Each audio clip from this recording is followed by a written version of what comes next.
सोचिए, वह कौन सी शक्ति है जो ब्रह्मांड को बनाती है, चलाती है और जब समय आए तो खुद ही नष्ट भी कर देती है। विज्ञान इस सवाल के जवाब में अब जिस शक्ति की ओर इशारा करता है, सनातन परंपरा उसे भगवान शिव कहती है।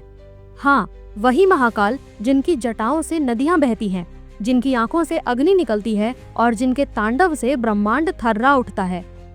आज का विज्ञान भी मानने लगा है कि ब्रह्मांड को चलाने वाली कोई कॉस्मिक एनर्जी जरूर है, एक ऐसी ऊर्जा जिसे गॉड, ईश्वर या शिव कहा जा सकता है।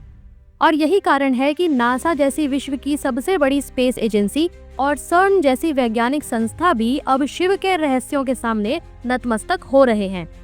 स्विट्जरलैंड में स्थित सर्न, जो दुनिया की सबसे बड़ी पार्टिकल फिजिक्स लेबोरेटरी है, वहां भगवान शिव की तांडव करती 2 मीटर ऊंची कांस्य प्रतिमा लगी है।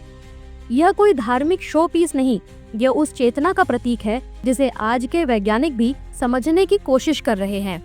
अगर आप भी सच्चे शिव भक्त हैं तो कमेंट में एक बार जय महाकाल अवश्य लिखें। इस सोच की नींव रखी थी फ्रिट्जॉफ कैप्रा ने, अमेरिका के एक जाने माने वैज्ञानिक और लेखक, जिन्होंने अपनी बेस्ट सेलिंग किताब द ताओ ऑफ फिजिक्स में भगवान शिव के तांडव नृत्य को ब्रह्मांड के निर्माण और विनाश से जोड़ते हुए वैज्ञानिक दृष्टिकोण से समझाया है। उन्होंने लिखा है, जैसे परमाणु कण लगातार गति में रहते हैं, नृत्य करते हैं, वैसे ही शिव का तांडव भी इस सृष्टि की गति और परिवर्तन का प्रतीक है। यानी कि शिव सिर्फ एक दैवीय कल्पना नहीं, बल्कि मॉडर्न फिजिक्स के गहरे सिद्धांतों से मेल खाते हैं। साल 2004 में भारत सरकार ने सर्न को यह प्रतिमा उपहार में दी थी और तब से आज तक तांडव करते शिव वहां हर वैज्ञानिक को याद दिलाते हैं कि ब्रह्मांड कोई फॉर्मूला नहीं, बल्कि चेतना है, स्पंदन है। शिव के तांडव पर क्या है वैज्ञानिक थ्योरी? शिव तांडव 2 प्रकार के होते हैं। आनंद तांडव, जिसे लास्य भी कहा जाता है, दूसरा है संहार तांडव। आनंद तांडव में शिव परम आनंद में होते हैं और डमरू बजाते हैं, जिससे प्रकृति में आनंद की बारिश होती है। तो वही संहार तांडव में शिव क्रोधित रूप में तांडव नृत्य करते हैं और यह विनाश का प्रतीक है। इस प्रकार भगवान शिव के नृत्य की यह अवस्थाएं सृजन और विनाश दोनों को दर्शाती हैं। शिव का तांडव नृत्य ब्रह्मांड में हो रहे मूल कणों के उतार चढ़ाव की क्रियाओं का प्रतीक है। तांडव भगवान शिव का एक शक्तिशाली नृत्य है। यह नृत्य भरतनाट्यम जैसे कोमल और सुंदर नृत्यों से अलग है। तांडव में शक्ति, ऊर्जा और मुक्त भाव दिखाई देते हैं, जो भगवान शिव के रौद्र रूप को दर्शाते हैं। यह नृत्य अक्सर नटराज रूप में दिखाया जाता है, जैसा कि इस चित्र में आप देख सकते हैं। इस रूप का हर हिस्सा एक खास अर्थ रखता है। भगवान शिव का तांडव न केवल बाहरी नृत्य को दर्शाता है, बल्कि यह पूरे ब्रह्मांड की आंतरिक गतिविधियों का भी प्रतीक है। आग का घेरा, भगवान शिव के चारों ओर जो अग्नि का चक्र है, वह संसार की चक्रवृत्ति को दर्शाता है, यानी जन्म, मृत्यु और पुनर्जन्म। यह शुद्ध अग्नि का भी प्रतीक है, जो नष्ट करती है ताकि कुछ नया जन्म ले सके। डमरू, भगवान शिव के दाएं हाथ में जो वाद्य यंत्र है, उसे डमरू कहते हैं। कहा जाता है कि ब्रह्मांड की पहली ध्वनि इसी डमरू से निकली थी, ओम की ध्वनि, जो पूरे ब्रह्मांड में व्याप्त है। ओम की ध्वनि ही वह मूल नाद है जिससे ब्रह्मांड की रचना हुई है। डमरू को नए परमाणु की उत्पत्ति का प्रतीक भी माना जाता है। नटराज के बाएं हाथ में मौजूद अग्नि पुराने परमाणुओं के विनाश की ओर संकेत देती है। इसके साथ ही अभय मुद्रा में उठा भगवान शिव का दूसरा दायां हाथ हमारी सुरक्षा और वरद मुद्रा में उठा उनका दूसरा बायां हाथ जीव जंतुओं की आवश्यकताओं की पूर्ति को सुनिश्चित करता है। शिव जी का ऊंचा उठा हुआ बायां पैर मोक्ष का प्रतीक है, यानी जीवन मरण के चक्र से मुक्ति। यह बताता है कि जो लोग भगवान शिव का अनुसरण करते हैं, वे अंतिम मुक्ति को पा सकते हैं। इसके साथ ही नीचे रखा गया दाहिना पैर दिखाता है कि भगवान शिव संसार से जुड़े हुए हैं। इसका अर्थ है कि भले ही अंतिम लक्ष्य मोक्ष हो, लेकिन भगवान शिव अपने भक्तों के दुख को सुनते हैं और उनकी रक्षा करते हैं। तांडव नृत्य के उग्र रूप के बावजूद भगवान शिव का चेहरा शांत और स्थिर दिखाई पड़ता है। यह दर्शाता है कि ब्रह्मांड में उथल पुथल और शांति दोनों एक साथ मौजूद हैं। शिव का तांडव ही नहीं, बल्कि शिव जी की पूजा पद्धति पर भी वैज्ञानिक थ्योरी सामने आ चुकी है। उज्जैन के धर्म विज्ञान शोध संस्थान के वैज्ञानिकों ने शिवलिंग पर चढ़ाई जाने वाली पूजा सामग्रियों पर शोध किया है। शोध में दावा किया गया है कि न्यूक्लियर रिएक्टर और शिवलिंग के स्वरूप में काफी समानता होती है। अब अगर हम शिवलिंग के प्रतीकात्मक रूप की तुलना करें तो पाएंगे कि यह गुंबद जैसा आकार रखता है, जिस पर लगातार जलधारा गिरती रहती है और उसके चारों ओर जल निकासी की नालियां होती हैं।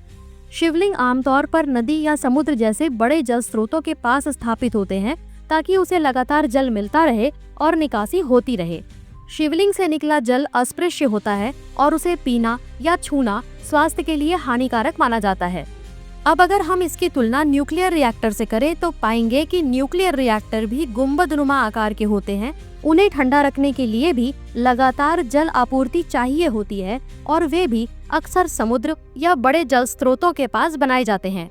उनमें से निकला कचरा यानी रेडियो एक्टिव वेस्ट भी छूने योग्य नहीं होता, क्योंकि वह बहुत ज्यादा हानिकारक होता है।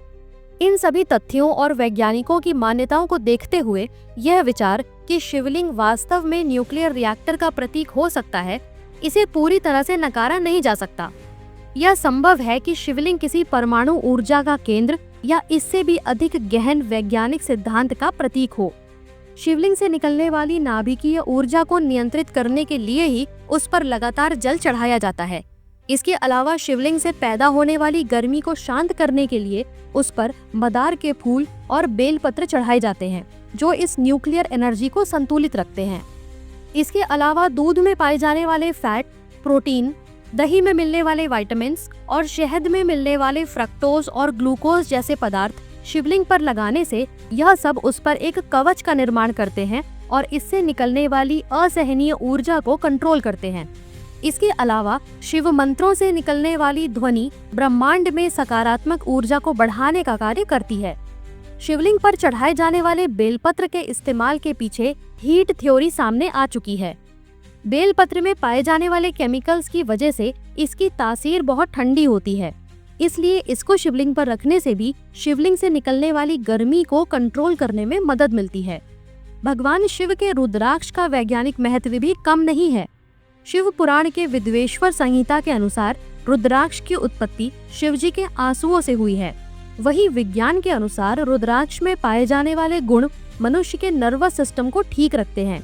इसको पहनने से ब्लड प्रेशर और दिल की बीमारियों का खतरा कम हो जाता है। अब बात करते हैं नासा की, जहां एक खास प्रोजेक्ट का नाम ही रखा गया है द शिवा प्रोजेक्ट, यानी space flight holography investigation in A virtual apparatus. इस प्रोजेक्ट का मकसद है अंतरिक्ष में शून्य गुरुत्वाकर्षण में सूक्ष्म कणों के व्यवहार को समझना और उनके 3D चित्र तैयार करना। नासा के वैज्ञानिक इस रिसर्च को भगवान शिव के नाम और तत्व से जोड़ते हैं, क्योंकि ये शोध भी उसी प्रक्रिया को समझने की कोशिश है, यानी सृजन, संतुलन और संहार की प्रक्रिया को। यानी एक तरफ है आध्यात्म, दूसरी तरफ है विज्ञान, और दोनों के बीच खड़े हैं महादेव, वो जो सिर्फ पूजा नहीं ब्रह्मांड की चेतना का प्रतीक हैं। क्या कहता है नासा का शिव विज्ञान? नासा के कई रिसर्च में ब्रह्मांड में भगवान शिव की मौजूदगी को लेकर अक्सर चर्चा हुआ करती है। नासा के न्यूक्लियर स्पेक्ट्रोस्कोपिक टेलीस्कोप एरे यानी न्यू स्टार ने 2014 में अंतरिक्ष में एक नेब्यूला की तस्वीर ली थी, जिसका नाम रखा गया था हैंड्स ऑफ गॉड। भगवान के हाथ की तरह दिखता यह नेब्यूला पृथ्वी से 17,000 प्रकाश वर्ष दूर है। उस समय कई लोगों ने इसको भगवान शिव के हाथ से कंपेयर किया था।